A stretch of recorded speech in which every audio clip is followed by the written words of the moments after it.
Tidak ada asap kalau tidak ada api, bro. Ada gula, ada semut. Ini mau argumen apa mau pantun sebenarnya? Sebelum kita ke ada gula, ada semut, dan asap dan api itu ya, gue cuman mau ngasih, ini yang pertama gue mau ngasih data dulu. Oke, jadi kalau lo berpikir bahwa perkosaan, kekerasan seksual itu identik dengan pakaian terbuka, lo salah. Salah. Secara data itu salah. Oke, gue bukan, ini lagi nggak argumen secara perspektif, tapi kita lagi ngomongin statistik. Oke, jadi gue nemu artikel nih tahun lalu sih artikelnya. Ini dari beberapa LSM, ada Hollebeck Jakarta, Perempuan, Lentera Sintas Indonesia, dan Jakarta Feminist Discussion Group. Mereka bikin riset bareng. Respondennya 62.000 perempuan seluruh Indonesia. Cukup banyak teman-teman. Dan hasil risetnya apa? Dari 62.000 orang ini, 14% ya mengalami insiden saat mereka menggunakan pakaian longgar. Oke, tidak ketat, tidak menunjukkan lekuk tubuh, longgar. Itu 14%. Oke, 18% mengenakan celana panjang dan rok panjang. Nggak pamer paha, nggak pakai rok mini. Celana panjang dan rok panjang. Dan, ini yang paling menarik menurut gue, 17% menggunakan hijab.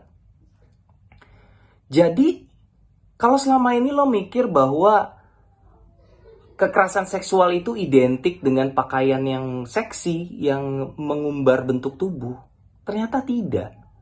Ternyata tidak. Jadi ternyata karena apa kalau bukan karena pakaiannya korban? Ya karena otak pelaku.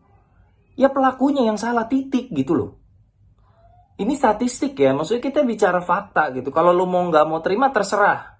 Tapi faktanya memang kasus perkosaan, kasus kekerasan seksual itu terjadi kepada perempuan dengan berbagai jenis pakaian. Termasuk tadi 17%-nya pakai hijab.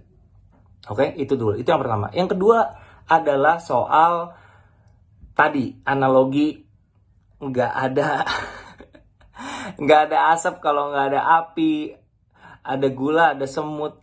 Pertama-tama, nggak ada asap kalau nggak ada api. Itu kan reaksi kimia ya, alami gitu. Reaksi kimia apa fisika sih, gue anak IPS kurang begitu paham. Tapi pokoknya itu terjadi dengan sendirinya gitu. Tidak ada proses decision making di situ gitu.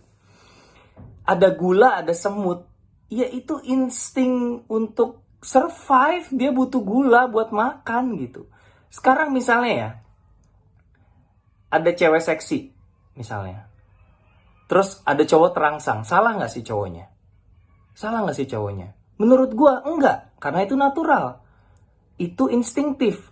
Kalau ada perempuan berpakaian minim, kemudian ada reaksi dari si orang yang melihat, menurut gue itu natural. Tapi pertanyaannya, follow up-nya apa? Apa yang dilakukan sama si cowok ini gitu loh. Wah, seksi banget, nafsu gua. Terus apa? Terus apa? Ini yang ngebedain manusia sama binatang gak sih? Decision making ini ada proses pengambilan keputusan berdasarkan logika, berdasarkan hati nurani. Ya gak sih? Di situ kan, itu kan bedanya kita sama hewan, ya gak sih teman-teman? Kita tahu apa yang boleh, apa yang enggak gitu. Ada batasan antara baik dan buruk. Norma, moral, etika gitu. Itu kan yang gak ada di binatang sebenarnya. Jadi kalau gini deh, kita ini hidup di masyarakat yang cukup patriarki, warisan dari zaman kapan tahu gitu ya. Jadi gue cuman mau pesan, please do educate yourself, cari tahu. Apa iya selama ini yang lo pikir bahwa misalnya contoh tadi gitu, pakaian terbuka mengundang perkosaan, bener nggak? Secara fakta itu bener apa enggak gitu? Educate yourself. Dan gue udah pasrah sama generasi di atas soal ini, maksudnya persepsi-persepsi seperti ini susah banget ngerubah orang kalau udah terlalu jadi gitu, pola pikirnya susah. Tapi kita masih bisa ngerubah generasi di bawah. So, if we can educate ourselves and we can educate our children, our boys, then we could make a better world.